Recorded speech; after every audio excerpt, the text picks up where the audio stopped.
নমস্কাৰ আমি Bongaigaon district social service এসোসিয়েশনৰ তৰফৰ পৰা যোৱা 26 জুলাই তাৰিখে আমি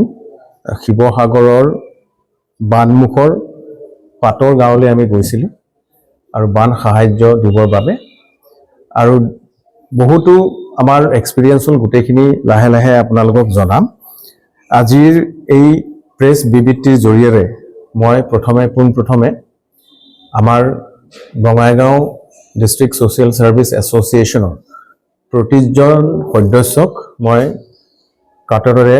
ধন্যবাদ জ্ঞাপন কৰিছো তেওঁলোকৰ যি ডেডিকেশন তেওঁলোকৰ সহায় আৰু সহযোগিতা আমি অকল 1.5 দিনত পইচা আৰু সামগ্ৰীসমূহ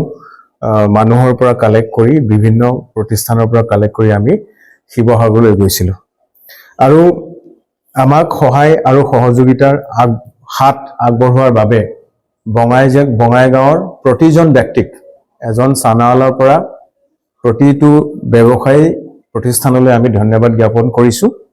প্ৰতিজন মানুহক আমি ধন্যবাদ জ্ঞাপন কৰিছো তাৰ লগতে আমি খলাগ লবলৈ লৈছো स्वागत हॉस्पिटलर डॉक्टर शंकर दास डांगरिया आरोग्य हॉस्पिटलर डॉक्टर प्लावन मजुमदार डांगरिया लोअर आसाम हॉस्पिटलर doctor Itesh Bordoloi sir Astha multi speciality हॉस्पिटलर अनिल प्रसाद আৰু লগতে लोअर आसाम हॉस्पिटलर मैनेजर प्रतीक नाथ डांगरियाक আমি ধন্যবাদ জ্ঞাপন কৰিছো বঙাইগাঁও পুলিশ এডমিনিষ্ট্ৰেচনক আমি ধন্যবাদ জ্ঞাপন কৰিছো তেখেত সকলেও আমাক সহায়ৰ হাত আগবঢ়াইছে অনুদান দিছে ডক্টৰ সমিক দেৱ তেখেতক ধন্যবাদ জ্ঞাপন কৰিছো বঙাইগাঁও ডিস্ট্ৰিক্ট এডমিনিষ্ট্ৰেচন বঙাইগাঁও জিলা প্ৰশাসনে আমি তেখেতসকলৰ লগত আলোচনা কৰি নাজিৰা সিডিসি কো ডিস্ট্ৰিক্ট কমিশনাৰ অফিসত আমি ফোন কৰি আমি বিভিন্ন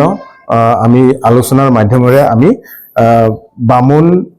বানমুখ পাটগাঁৱলৈ যাবলৈ সক্ষম হৈছিল फायर एंड इमार्जेंसी सर्विसेस बङाइगाঁও डिस्ट्रिक्टर दयाल चक्रवर्ती डांगरियाक तेखেতক মই বিশেষভাৱে ধন্যবাদ জ্ঞাপন কৰিছো আৰু সৰুৰ পৰা ডাঙৰ ব্যৱসায় প্ৰতিষ্ঠান অটোমোবাইলছ প্ৰতিষ্ঠান গুটে সকলক মই ধন্যবাদ জ্ঞাপন কৰিছো আৰু বিশেষকৈ কবলৈ গলে বঙাইগাঁৱত অকল বঙাইগাঁও ডিস্ট্ৰিক্ট সোশিয়াল সাৰ্ভিস এসোসিয়েশনে নহয় আমাৰ দৰে কেবাটাও সংস্থাই যি পদক্ষেপ হাতত লৈছে তেখেতসকলক মই খলাগ লব বিচাৰিছো আমাৰ সন্মানীয় বিধায়িকা আৰু সাংসদ ডাঙৰীয়াই তেওঁৰ গোটেই টিম লৈ আজি যাত্ৰা কৰিছে আৰু মানুহৰ বাবে এটি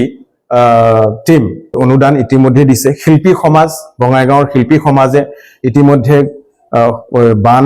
সাহায্যৰ বাবে তেওঁলোকে আগবাঢ়ি আহিছে आसु बङाइगाঁও डिस्ट्रिक्ट बङाइगाঁও जिलार छात्र संस्थाक मैं धन्यवाद ज्ञापन करिसु ग्रेटर बङाइगाঁও प्रेस क्लाबक धन्यवाद ज्ञापन करिसु IMA बङाइगाঁও इंडियन मेडिकल एसोसिएशन बङाइगाঁও शाखाक धन्यवाद ज्ञापन करिसु लगते रबिनहुड आर्मी तेखतসকলেও এই বান সাহায্যৰ বাবে কাম আৰম্ভ কৰিছে আৰু সাৰথী সোশিয়াল সাৰ্ভিস গ্ৰুপক মই ধন্যবাদ জ্ঞাপন কৰিছো লগতে ইস ষ্টৰীয়ে যি কাম হাতত লৈছে তেখেতক আমি ধন্যবাদ জ্ঞাপন কৰিছো এতিয়া আহো আমাৰ এই যাত্ৰা শিৱসাগৰৰ বানমুখ পাটগাঁৱলৈ যেতিয়া আমি গৈছিলো আমি দেখা পালো যে বিশেষকৈ কিছুমান এনেকুৱা ধৰণৰ ঠাই আছে যত মানুহ যোৱাটো সুগম যোগ্য নহয় আমি এটা ৰিস্ক লৈ তালৈ গৈছিলো আৰু আমাৰ গাড়ী লগতে আমাৰ ট্ৰাক আমি গুটেখিনি সামগ্ৰী লৈ যেতিয়া আমি সোমাইছিলো প্ৰথম পৰ্যায়ত আমি বহুত মানুহ দেখিছিলো যি সকলে হয়তো সাহায্য ইতিমধ্যে পাইছে তেওঁলোকও সাহায্য লবলৈ আমাৰ কাখলৈ দৌৰি আহিছিল কিন্তু আমি বিচাৰিছিলো আমি এটা ঠাইত যাওঁ যি ঠাইত ইতিম সাহায্যৰ জৰুৰী আছে সহায়ৰ জৰুৰী আছে সেয়ে আমাৰ মাজত সঞ্জীৱ ৰায় ডাঙৰীয়া যদিও তেখেত বঙাইগাঁও ডিস্ট্ৰিক্ট সোশিয়াল সাৰ্ভিস এসোসিয়েশনৰ এগৰাকী সদস্য নহয় তেখেতে আমাক সহায় কৰিছিল শিৱসাগৰ জিলাত তেওঁৰ যি বিভিন্ন বন্ধু তেখেতসকলৰ লগত যোগাযোগ কৰি আৰু জিলা প্ৰশাসনৰ লগত যোগাযোগ কৰি আমি নাৱেৰে যাত্ৰা কৰি এখন গাঁৱলৈ গৈছিলোঁ গাঁওখনৰ নাম হ'ল বানমুখ